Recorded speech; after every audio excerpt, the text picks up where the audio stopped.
Community foundations across the Upper Peninsula play a quiet but major role in the operations of our communities. More than money, these organizations provide support, guidance, and connections. This morning, we're heading to Iron Mountain, where the Dickinson Area Community Foundation is propelling a positive mental health movement for adolescents. A 2-year-old nonprofit in Iron Mountain is making waves in the community by giving adolescents a safe space to grow, thrive, and make connections. It's changed my life being here. It really has. I don't know where I'd be without it. The Cure promotes mental health and empowers teens through workshops, support programs, and life coaching. Skylar Southwick has been coming here for a year and a half. She tells me she initially sought out socialization, but didn't realize she'd learn so much more. So actually, coming here has taught me boundaries. A little more than a year ago, I left my aunt, and this place was a haven. I was able to gather resources from here and find people to live with. Based on a community assessments need, Heather Roosh found that kids in Dickinson County experience poor mental health at higher rates than the rest of the state.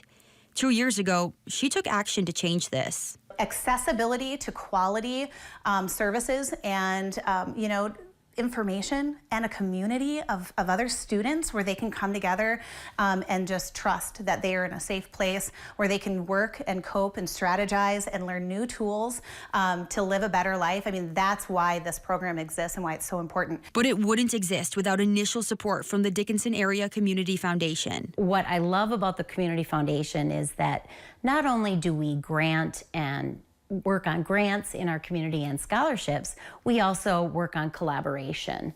But initially, before she had opened her doors, we were talking about the need for a place like the Cure.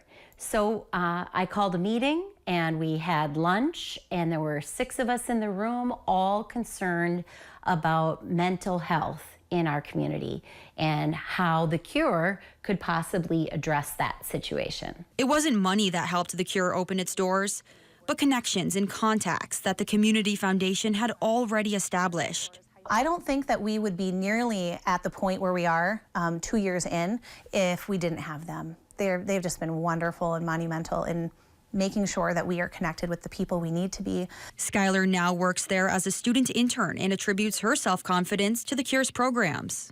It's just an extra influence, and it's a positive influence nonetheless. And just coming here day after day, week after week, it's like you're exposed to just people who have nothing but kindness to offer you, and you start to absorb that more. The more you're surrounded by kindness and just love, unconditional, you start to absorb it more.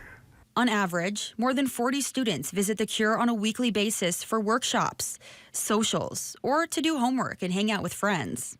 Because of that, I'm able to actually reach out to other people and also extend that same kindness.